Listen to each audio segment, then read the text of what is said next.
Hi dear friends, welcome back to Aadi's vlogs. അപ്പോൾ എല്ലാവർക്കും happy new year. ഈ വർഷത്തെ ആദ്യത്തെ വീഡിയോ ആണിത്. അപ്പോൾ ഒരു മധുരത്തിൽ നിന്ന് തുടങ്ങാമെന്ന് വിചാരിച്ചു. നമ്മുടെ ഹോം മെയ്ഡ് ചോക്ലേറ്റ് ഉണ്ടാക്കുന്ന റെസിപ്പിയാണെന്ന് കാണിക്കാൻ പോകുന്നത്. അപ്പോൾ നമ്മുടെ ഫ്രഷ് ചോക്ലേറ്റ് നമ്മുടെ വീട്ടിൽ തന്നെ ഉണ്ടാക്കിയെടുക്കാം. അതിന് ആദ്യം വേണ്ടത് കൊക്കോ കായാണ്. അപ്പോൾ ഇതാണ് കൊക്കോ മരം. അപ്പോൾ ഇതിനകത്ത് 4 ഇപ്പോൾ പഴുത്ത് നിൽപ്പുണ്ട്, ബാക്കി 2 പച്ചയാണ്. അപ്പോൾ പഴുത്ത കൊക്കോ കായാണ് നമുക്ക് ആവശ്യം. ഇത് രണ്ടും പച്ചയാണ്, ബാക്കി 4 മഞ്ഞ കളർ അടിച്ച് നിൽക്കുന്നതാണ് പഴുത്ത് നിൽക്കുന്നത്. അപ്പോൾ പഴുത്ത കൊക്കോ കായിൽ നിന്നാണ് നമ്മൾ ചോക്ലേറ്റ് ഉണ്ടാക്കാൻ പോകുന്നത്. അപ്പോൾ 4 എനിക്ക് കിട്ടിയിട്ടുണ്ട്. ഈ 4 നിന്നും എങ്ങനെയാണ് ഇത് വേർതിരിച്ചെടുക്കുന്നതെന്ന് നോക്കാം. ഇതാണ് കൊക്കോ കായ. ഇനി ഇതിനകത്ത് കൊക്കോയുടെ പരിപ്പുണ്ട്. ആ പരിപ്പാണ് നമ്മൾ ചോക്ലേറ്റിനായിട്ട് ഉപയോഗിക്കുന്നത്. അപ്പോൾ ഈ കായ നമുക്ക് 2ആയിട്ട് കീറി അതിനകത്ത് നിന്നും പരിപ്പെടുക്കാം. എങ്ങനെ വേണമെങ്കിലും കട്ട് ചെയ്തെടുക്കാം. അകത്തുള്ള കായ പൊട്ടാതെ, നമ്മുടെ പരിപ്പ് പൊട്ടിപ്പോകാതെ തോട് മാത്രം ചെറുതായിട്ടൊന്ന് 2ആയിട്ട് ഇളക്കി കൊടുത്തിട്ട് അതിനകത്തുനിന്ന് എടുക്കാം. അപ്പോൾ ഇതിൻ്റെ ടേസ്റ്റ് എന്ന് പറയുന്നത് നമ്മുടെ ആഞ്ഞിലിപ്പഴത്തിൻ്റെ മധുരമാണ്. മധുരം ചെറിയ പുളിപ്പും ആയിട്ടുള്ളതാണ്. ഇതിൻ്റെ തോട് ഇച്ചിരി കട്ടിയുണ്ട്.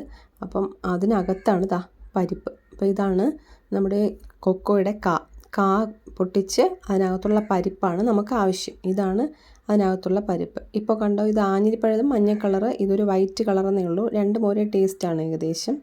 അപ്പോൾ ഇത് നമുക്ക് ഉണക്കിയെടുക്കണം. അപ്പോൾ ഇതൊന്ന് നന്നായിട്ട് കഴുകി ഇതിൻ്റെ ചെറിയ നാരുപോലുള്ള ഭാഗം ഒഴിവാക്കിയിട്ട് അതിൻ്റെ പരിപ്പ് മാത്രം വേർതിരിച്ചെടുക്കണം. എന്നിട്ട് നന്നായിട്ട് കഴുകി ഉണക്കിയെടുക്കാം. ഈ പരിപ്പിൻ്റെ പുറത്തിരിക്കുന്ന പാട നമ്മൾ കഴുകിയാലൊന്നും പോവില്ല. അത് കഷ്ടപ്പെട്ട് അത് ഇളക്കിയെടുക്കാൻ വേണ്ടിയിട്ട് നോക്കുകയും വേണ്ട. അപ്പോൾ ഇത് നന്നായിട്ട് കഴുകി അതുപോലെ തന്നെ ഉണക്കിയാൽ മതി. അപ്പോൾ ഉണങ്ങി വരുമ്പോൾ, അത് ഡ്രൈ ആയിട്ട് വരുമ്പോൾ ഉള്ളത് കാണിച്ചു തരാം. അപ്പോൾ ഇതിനി കഴുകി നമുക്ക് വെയിലത്ത് വെച്ച് ഉണക്കാം. ഈ പാട നീക്കേണ്ട ആവശ്യമില്ല. കഴുകിയെടുത്ത് നേരെ ഉണക്കാനിട്ടാൽ മതിയാകും. അപ്പോൾ 4 കൊക്കോക്കായി നന്നായിട്ട് ഇളക്കി ഇത്രയും പരിപ്പാണ് കിട്ടിയിട്ടുള്ളത്. നന്നായിട്ട് പഴുത്ത കൊക്കോക്ക 4 നിന്നും ഇത്രയും പരിപ്പ് കിട്ടിയിട്ടുണ്ട്. അപ്പോൾ ഇനി ഇത് നമുക്ക് നല്ല വെള്ളത്തിലിട്ട് നന്നായിട്ടൊന്ന് കഴുകിയെടുക്കാം. അപ്പോൾ കഴുകിയെടുത്ത ശേഷം നല്ല വെയിലത്ത് വെച്ച് ഉണക്കാൻ വേണ്ടിയിട്ട് നല്ല പരന്ന പാത്രത്തിൽ ഇത് നേരെ വിതറി വയ്ക്കുക. അപ്പോൾ ഇത് നല്ല വെയിലത്ത് ഉണങ്ങണം. ഒരു 5 ദിവസത്തെ വെയിലെങ്കിലും നന്നായിട്ട്, നല്ല വെയിലാണെങ്കിൽ ഒരു 5 ദിവസത്തെ വെയിലെങ്കിലും നന്നായിട്ടിട്ട് ഉണക്കിയെടുക്കാൻ നോക്കണം. അപ്പോൾ ഇത് ഞാൻ 5 ദിവസത്തിന് ശേഷമുള്ള നമ്മുടെ പരിപ്പിൻ്റെ അവസ്ഥയാണ്. നന്നായിട്ട് ഡ്രൈ ആയിട്ട് വന്നിട്ടുണ്ട്. ഇനി ഇത് നമുക്ക് നല്ലൊരു അടിഭാഗം കട്ടിയുള്ള, ഒന്നേ മൺചട്ടി ഇല്ലെങ്കിൽ സ്റ്റീൽ പാത്രമാണെങ്കിലും അടിഭാഗം കട്ടിയുള്ള ഒരു ചട്ടിയിലേക്ക് ഇതിട്ട് വറുത്തെടുക്കാം. അപ്പോൾ നമ്മൾ ഉണക്കാൻ വെച്ചിരുന്നപ്പോൾ ഉണ്ടായിരുന്ന ആ വെളുത്ത പാടയെല്ലാം മാറി നല്ല ഡ്രൈ ആയിട്ട് വന്നിട്ടുണ്ട്. ഇപ്പോൾ കണ്ട ബദാം പരിപ്പ് പോലെ ഇരിക്കും അല്ലേ? അപ്പോൾ ഈ കൊക്കോപ്പരിപ്പ് നമുക്ക് ഇനി വറുത്തെടുക്കുമ്പോൾ നമ്മുടെ കശുവണ്ടി വറുത്തെടുക്കുന്നത് പോലെയാണ്. അപ്പോൾ നല്ല ഡാർക്ക് ഒരു ബ്ലാക്ക് കളർ ആവുന്നത് വരെ നന്നായിട്ട് വറുക്കണം. ഇത് കുറച്ച് നേരം വറുത്ത് വരുമ്പോഴേ ഇത് ചെറിയ രീതിയിലുള്ള ചെറിയ പൊട്ടി അതിൻ്റെ തോടിളവുന്നതായിട്ട് കാണാൻ പറ്റും. അപ്പോൾ അതുപോലെ നന്നായിട്ടൊരു കറുത്ത കളർ കിട്ടുന്നത് വരെ മാക്സിമം നന്നായിട്ട് അതിനെ വറുത്ത് കോരാൻ ശ്രമിക്കണം. അപ്പോൾ നല്ല അടിഭാഗം കട്ടിയുള്ള ചട്ടി തന്നെ വേണം. ഇല്ലയെന്നുണ്ടെങ്കിൽ ഇത് മൊത്തം കരിഞ്ഞു പോയി അകത്ത് കരി പിടിച്ചു കഴിഞ്ഞാൽ ടേസ്റ്റ് മാറും. അപ്പോൾ നമ്മൾ നന്നായിട്ട് വറുത്ത് കോരിയിട്ടുണ്ട്. അപ്പോൾ ഇതിൻ്റെ മൂപ്പ് അറിയുന്നതെന്ന് വെച്ചാൽ നമ്മുടെ കയ്യിൽ വെച്ച് നമ്മൾ അതിനെ പൊട്ടിക്കുമ്പോൾ തന്നെ നന്നായിട്ട് പൊട്ടി വരണം. നമ്മുടെ കപ്പലിൻ്റെ തോടൊക്കെ പൊട്ടിച്ച് അതിനകത്തുനിന്ന് കപ്പലിൻ്റെ എടുക്കത്തില്ലേ, അതുപോലെ നമ്മളൊന്ന് പ്രസ് ചെയ്യുമ്പോൾ തന്നെ അത് പൊട്ടി അതിനകത്തുള്ള പരിപ്പ് നമുക്ക് കിട്ടണം. ആ രീതിയിൽ ആവുന്നത് വരെ ഇത് മൂപ്പിച്ചെടുക്കണം. അപ്പോൾ ഇപ്പോൾ ഏകദേശം മൂപ്പായിട്ട് വന്നിട്ടുണ്ട്. അപ്പോൾ ഇനി അതിനകത്തു നിന്നുള്ള തോട് പ്രസ് ചെയ്ത് പൊട്ടിച്ച് എല്ലാ പരിപ്പും മാറ്റിയെടുക്കാം. അപ്പോൾ ഇതിൻ്റെ തോട് പൊട്ടിക്കുമ്പോൾ കാണാൻ പറ്റും, ഇതിനകത്ത് നല്ല കറുത്ത രീതിയിലുള്ള ഇതിൻ്റെ പരിപ്പ്, കൊക്കോ പരിപ്പ് കണ്ട്, ഇതാണ് നമുക്ക് ചോക്ലേറ്റിന് വേണ്ടിയിട്ട് ഉപയോഗിക്കുന്നത്. അപ്പോൾ ഈ പരിപ്പ് നമുക്ക് എല്ലാത്തിൻ്റെയും തോട് പൊട്ടിച്ച് കളക്ട് ചെയ്ത് മാറ്റാം.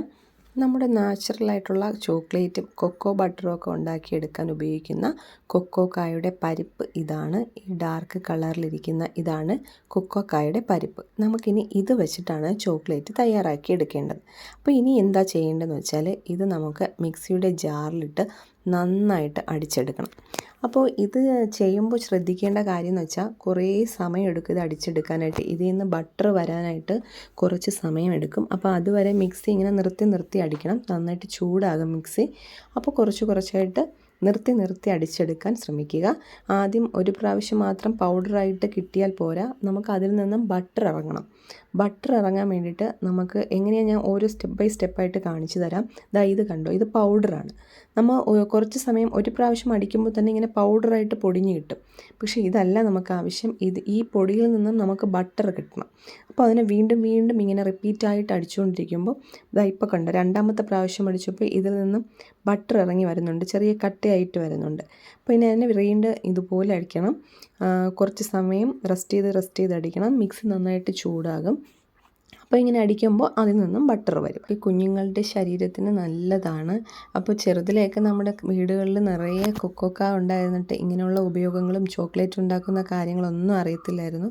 അപ്പോൾ നമ്മളിത് പറക്കിക്കൊണ്ടുപോയി മാർക്കറ്റിൽ കൊണ്ടുപോയി വിറ്റ് ചെറിയ പൈസയ്ക്കാണ് വിൽക്കുന്നത്. അവരിത് കെമിക്കൽസും കൂടെ ആഡ് ചെയ്ത് ചോക്ലേറ്റായിട്ട് വരുമ്പോൾ നമ്മൾ അധികം പൈസ കൊടുത്ത് ചോക്ലേറ്റ് വാങ്ങി കഴിക്കാറാണ് പതിവ്. അപ്പോൾ മുമ്പുള്ള എല്ലാ തലമുറയിലുള്ള എല്ലാ ആൾക്കാരും ഇങ്ങനെയാണ് ചെയ്തുകൊണ്ടിരുന്നത്. ഇപ്പോൾ ഉള്ളവർക്ക് ഒരുവിധം അറിയാം എന്തൊക്കെയാണ് ഉപയോഗങ്ങളെന്ന്. അപ്പോൾ ഈ കൊക്കോ ബട്ടറൊക്കെ അന്ന് ഉണ്ടായിരുന്ന സമയത്ത് ഈ കുഞ്ഞുങ്ങളുടെ ശരീരത്തിലൊക്കെ തേക്കാൻ വേണ്ടി പോലും എടുക്കാതിരുന്ന ഒരു കാലഘട്ടമായിരുന്നു. അപ്പോൾ ഇനിയുള്ള തലമുറ നിങ്ങളെങ്കിലും അല്ലെങ്കിൽ നമ്മുടെ മക്കൾക്കെങ്കിലും ഉപയോഗിക്കാൻ കണക്കാക്കി കൊക്കോക്കായ ഉണ്ടെങ്കിൽ വെറുതെ ആരും വേസ്റ്റ് ചെയ്ത് കളയണ്ട. ഈ കൊക്കോ ബട്ടർ കുഞ്ഞുങ്ങളുടെ ശരീരത്തിന് നല്ല ഗ്ലൈസിങ് തരുന്നതാണ്. അപ്പോൾ എങ്ങനെയാണ് ചോക്ലേറ്റ് ഉണ്ടാക്കുന്നത് നോക്കാം. അപ്പോൾ നമ്മുടെ ബട്ടർ റെഡി ആയിട്ടുണ്ട്. ഇനി ഈ ബട്ടറിലേക്ക് ഞാൻ പഞ്ചസാര ആവശ്യത്തിനെന്ന് പറയാൻ കാരണം കൊക്കോക്ക നല്ല കയ്പ്പാണ്. അപ്പോൾ നമുക്ക് ആ കയ്പ്പ് കൊണ്ട് നമുക്ക് സാധനം നല്ലതാണെങ്കിലും ആ കയ്പ്പോട് കൂടി നമുക്ക് കഴിക്കാൻ പറ്റില്ല. കുഞ്ഞുങ്ങളൊന്നും തീരെ കഴിക്കില്ല. ഡാർക്ക് ചോക്ലേറ്റാണ്, അത് കഴിക്കില്ല. അപ്പം നമ്മൾ അതിലേക്ക് ഒന്ന് മധുരയ്ക്കാൻ വേണ്ടിയിട്ട് ഞാനിപ്പം ആദ്യം ഒരു 100 ഗ്രാം പഞ്ചസാരയും ഒരു 50 ഗ്രാം മിൽക്ക് പൗഡർ എന്ന് വെച്ചാൽ പാൽപ്പൊടിയും പിന്നെ ഒരു ഗ്ലാസ് പാലും കൂടെ ചേർത്തൊന്ന് അരച്ചെടുത്തിട്ടുണ്ട്. ഇത് നന്നായിട്ടൊന്ന് അരഞ്ഞ് കിട്ടാൻ വേണ്ടിയിട്ട് ചെയ്തതാണ്. ഇനി ഒരു പാൻ എടുത്ത് അതിലേക്ക് ഒരു 1/2 ലിറ്റർ പാൽ ഞാൻ എടുത്തൊഴിച്ചിട്ടുണ്ട്.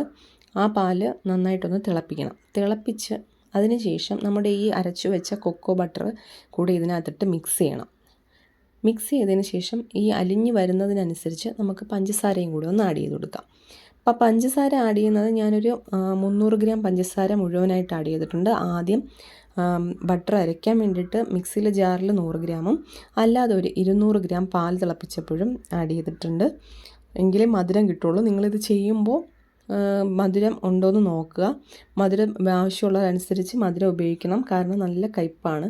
അപ്പോൾ നമുക്ക് അങ്ങനെ അങ്ങ് ഉപയോഗിക്കാൻ പറ്റില്ല. അപ്പോൾ പിന്നെ മിൽക്ക് ഷേക്കോ എന്തെങ്കിലും ഉപയോഗിക്കുന്നവർക്ക് അങ്ങനെ വേണമെങ്കിലും ചോക്ലേറ്റ് ഉപയോഗിക്കാം. കൊക്ക ബട്ടർ നമുക്കത് കിട്ടുമ്പോൾ ചോക്ലേറ്റ് ആയിട്ട് ഉപയോഗിക്കാം. അപ്പോൾ ഇത് നമുക്കിപ്പം ചോക്ലേറ്റായിട്ട് കഴിക്കണമെങ്കിൽ പഞ്ചസാര ആഡ് ചെയ്തേ പറ്റൂ. അപ്പോൾ കൊക്കോ ബട്ടർ ഞാൻ പാല് നന്നായിട്ട് തിളച്ചിട്ടുണ്ട്. അതിലേക്ക് നന്നായിട്ട് മിക്സ് ചെയ്ത് യോജിപ്പിക്കുകയാണ്. അപ്പോൾ കട്ടയൊന്നും ഇല്ലാതെ നന്നായിട്ട് മിക്സ് ചെയ്യണം. കുറച്ച് സമയം എടുക്കും. അപ്പോൾ അതനുസരിച്ച് കൈ മാറ്റാതെ ഇങ്ങനെ ഇളക്കിക്കൊണ്ടേ ഇരിക്കണം. അപ്പോൾ കുറച്ച് കഴിയുമ്പോൾ കുറുകി നമുക്ക് ചോക്ലേറ്റ് ആയിട്ട് കിട്ടും. പിന്നെ ഞാൻ ആവശ്യത്തിന് നെയ്യും കൂടെ ആഡ് ചെയ്യുന്നുണ്ട്. നെയ്യ് ആഡ് ചെയ്യുന്നത് അത് ചോക്ലേറ്റ് ഇളകി വരാൻ വേണ്ടിയിട്ടാണ്. അപ്പോൾ നെയ്യും കൂടെ ചേർത്ത് നമുക്ക് മിക്സ് ചെയ്തെടുക്കാം. വീണ്ടും ഞാൻ 100 ഗ്രാം പഞ്ചസാര ആഡ് ചെയ്തു. പിന്നെ ഈ പഞ്ചസാര മാത്രമല്ലാതെ നമുക്ക് പാൽപ്പൊടി അധികം ആഡ് ചെയ്യാം, ഇല്ലെങ്കിൽ മിൽക്ക് മെയ്ഡ് ആഡ് ചെയ്യാം.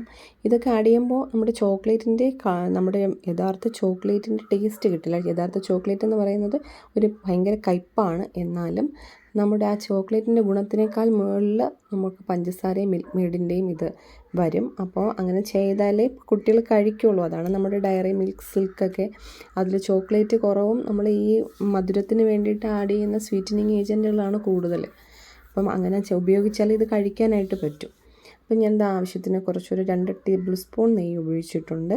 നെയ്യും കൂടി ഇട്ട് ആഡ് ചെയ്യുമ്പോൾ നമുക്ക് അതിൽ നിന്ന് ഇളകി വരാനായിട്ട് സഹായിക്കും. ഇല്ലാന്നുണ്ടെങ്കിൽ നമ്മൾ ഈ ചോക്ലേറ്റ് വേറൊരു പാത്രത്തിലേക്ക് മാറ്റുമ്പോൾ ആ പാത്രത്തിലൊന്ന് നെയ്യ് തൂകിയെടുത്താലും മതി. അപ്പോൾ ചോക്ലേറ്റ് ഇളക്കി വരാനായിട്ട് നമുക്കൊന്ന് ഫ്രീസ് ചെയ്യണമല്ലോ. നമുക്ക് ഫ്രിഡ്ജിൽ വെച്ചൊന്ന് ഫ്രീസ് ചെയ്താലേ നമുക്ക് കഴിക്കാനായിട്ട് ഡ്രൈ ആയിട്ട് കിട്ടുള്ളൂ. അല്ലാതെ ഇങ്ങനെ ലിക്വിഡ് ഫോമിൽ കിട്ടുന്ന ചോക്ലേറ്റ് ഇഷ്ടമുള്ളവർക്ക് അങ്ങനെ കഴിക്കാം. നമുക്ക് ബ്രെഡിലോ വേറെ ഏതെങ്കിലും രീതിയിൽ നമുക്ക് ചോക്ലേറ്റ് ഉപയോഗിച്ച് കഴിക്കുകയാണെങ്കിൽ ഈ ഫോമിൽ മതി. അല്ലാതെ നമുക്ക് ചോക്ലേറ്റ് ഇപ്പോൾ ഡയറി മിൽക്ക് പോലെയൊക്കെ കഴിക്കാൻ വേണ്ടിയിട്ടായിരിക്കും കുട്ടികൾക്ക് കൂടുതൽ ഇഷ്ടം. അപ്പോൾ അങ്ങനെ കഴിക്കുന്നുണ്ടെങ്കിൽ നമുക്ക് ഫ്രിഡ്ജിൽ വെച്ച് നന്നായിട്ടൊന്ന് ഫ്രീസ് ചെയ്തെടുക്കണം. എന്നാലേ ഇത് കട്ടയായിട്ട് കിട്ടത്തുള്ളൂ. അപ്പോൾ അങ്ങനെ ചെയ്യുമ്പോൾ അതൊന്ന് ഇളകി വരാൻ വേണ്ടിയിട്ടാണ് നെയ്യ് ആഡ് ചെയ്തത്. പിന്നെ ഇപ്പോൾ ചോക്ലേറ്റിൻ്റെ നല്ല മണമുണ്ട്. അപ്പോൾ നന്നായിട്ട് ചോക്ലേറ്റ് വന്നിട്ടുണ്ട്. നിങ്ങൾക്ക് കാണുമ്പോൾ അറിയാം നന്നായിട്ട് ചോക്ലേറ്റ് നന്നായിട്ട് കുറുകി വന്നിട്ടുണ്ട്. അപ്പോൾ നമ്മളിത് മിൽക്ക് ചോക്ലേറ്റാണ്, മിൽക്ക് ആഡ് ചെയ്തുകൊണ്ട് മിൽക്ക് ചോക്ലേറ്റ്. നമ്മുടെ നാച്ചുറൽ ചോക്ലേറ്റിന് നല്ല കയ്പ്പാണ്. അത് കഴിച്ചിട്ടുള്ളവർക്ക് അറിയാം. ഡാർക്ക് ചോക്ലേറ്റ് ഇഷ്ടമില്ലാത്തവർക്കും ഉണ്ടല്ലോ. അപ്പോൾ കുഞ്ഞുങ്ങൾക്ക് കൊടുക്കാനായിട്ട് നമുക്ക് മിൽക്കും കൂടെ ആഡ് ചെയ്ത് ഇപ്പം മിൽക്ക് ചോക്ലേറ്റ് റെഡിയാണ്. അപ്പം നമുക്കിത് തണുത്തതിന് ശേഷം, തണുപ്പെന്ന് പറയുന്നത് നല്ല തണുപ്പല്ല, ഒരു ചെറിയൊരു കുറുക്ക പരുവത്തിലാവുമ്പോൾ നമുക്ക് എന്ത് ചെയ്യാം, വേറൊരു പാത്രത്തിലോട്ട് നമുക്ക് ഏത് ഷേപ്പിലാണോ ചോക്ലേറ്റ് ആവശ്യമുള്ളത് ആ ഷേപ്പിലോട്ട് ഉള്ള പാത്രത്തിലോട്ട് നമുക്കിത് മാറ്റി ഫ്രീസ് ചെയ്യാൻ വയ്ക്കാം. അപ്പം ഞാനൊരു ഐസ് ക്യൂബിൻ്റെ ട്രേ ആണ് എടുത്തിരിക്കുന്നത്. ഐസ് ട്രേക്കകത്താണ് ഈ ചോക്ലേറ്റ് വയ്ക്കാൻ ഉദ്ദേശിക്കുന്നത്. അത് പോയിട്ട് ബാക്കി ചോക്ലേറ്റ് വേറൊരു പാത്രത്തിലേക്ക് മാറ്റുന്നുണ്ട്. ട്രേയിൽ ഒഴിച്ചതിൻ്റെ ബാക്കി വേറൊരു പാത്രത്തിലോട്ട് ഞാൻ മുഴുവനായിട്ട് മാറ്റി. 4 കൊക്കോ കായിൽ നിന്നും നമുക്ക് ഇത്രയും ചോക്ലേറ്റ് ലഭിച്ചിട്ടുണ്ട്. നമുക്ക് ഇത്രയും പുറത്തുനിന്ന് ചോക്ലേറ്റ് വാങ്ങിക്കുമ്പോൾ എത്ര രൂപയാകുമെന്ന് എല്ലാവർക്കും അറിയാം. അപ്പോൾ അത്രയും ചോക്ലേറ്റ് നമുക്ക് വീട്ടുമുറ്റത്തു നിന്ന് തന്നെ ലഭിക്കുമ്പോൾ അതൊരു സന്തോഷമാണ്. അപ്പം ഞാൻ ആദ്യമായിട്ട് ഉണ്ടാക്കുന്നതാണ്. ഞാനിങ്ങനെ ഒരുപാട് വീഡിയോ ഇതുപോലെ കണ്ടിട്ടുണ്ട്, ഇങ്ങനെ ചോക്ലേറ്റ് ഉണ്ടാക്കുന്നത്. അപ്പോൾ അത് സക്സസ് ആവുമോ എന്നറിയാൻ വേണ്ടിയിട്ട് ഞാനൊന്ന് ട്രൈ ചെയ്ത് നോക്കിയതാണ്. അപ്പോൾ സക്സസ് ആയിട്ടുണ്ട്. ഒരുപാട് സന്തോഷം. ന്യൂ ഇയർ ആയിട്ട് എല്ലാവർക്കും ചോക്ലേറ്റ് തരാൻ പറ്റി. അപ്പോൾ ഈ ചോക്ലേറ്റ് ഞാൻ നിങ്ങൾക്ക് ഡെഡിക്കേറ്റ് ചെയ്യുകയാണ്. അപ്പോൾ നിങ്ങളെല്ലാവരും ഇങ്ങനെ ട്രൈ ചെയ്ത് നോക്കണം കേട്ടോ. ഇപ്പം നമ്മുടെ വീട്ടിലുണ്ടാകുന്ന ഇതുകൊണ്ട് നമ്മൾ പുറത്തുനിന്ന് വാങ്ങുന്നതിനേക്കാളും നാച്ചുറലായിട്ട് നമുക്ക് എന്ത് സാധനം വീട്ടിലുണ്ടാക്കിയാലും അതൊരു സന്തോഷമാണ്, അതിലേറെ ഗുണങ്ങളുമാണ്. അപ്പോൾ നമ്മുടെ മക്കൾക്ക് നമുക്കുണ്ടാക്കി കൊടുക്കാൻ പറ്റുന്ന നല്ല പ്യുവറായിട്ടുള്ള ചോക്ലേറ്റ് റെഡി ആയിട്ടുണ്ട്. ഞാനിത് 5 മണിക്കൂർ ഫ്രിഡ്ജിൽ വെച്ച് തണുപ്പിച്ചതിന് ശേഷമുള്ളതാണ് ഇപ്പോൾ കാണിക്കുന്നത്. അപ്പോൾ നമുക്ക് ഡയറി മിൽക്ക് പോലെയൊക്കെ ഒന്ന് തോന്നിച്ചാലല്ലേ കുട്ടികൾ കഴിക്കുള്ളൂ. അതുകൊണ്ട് ഞാനിങ്ങനെ വെറുതെ ചെയ്തെന്നേ ഉള്ളൂ. നമുക്കല്ലാതെയും കഴിക്കാം. അപ്പോൾ എല്ലാവർക്കും ഇഷ്ടപ്പെട്ടിട്ടുണ്ടെങ്കിൽ വീഡിയോ ലൈക്ക് ചെയ്യണം, ഷെയർ ചെയ്യണം, സപ്പോർട്ട് ചെയ്യണം. അപ്പോൾ വീണ്ടും നോട്ടിഫിക്കേഷൻ ലഭിക്കാനായിട്ട് ബെല്ലൈക്കൺ ക്ലിക്ക് ചെയ്യുക. അപ്പം എല്ലാവരും ഒന്ന് കണ്ടിട്ട് അഭിപ്രായം പറഞ്ഞേക്കണേ. Thanks for watching.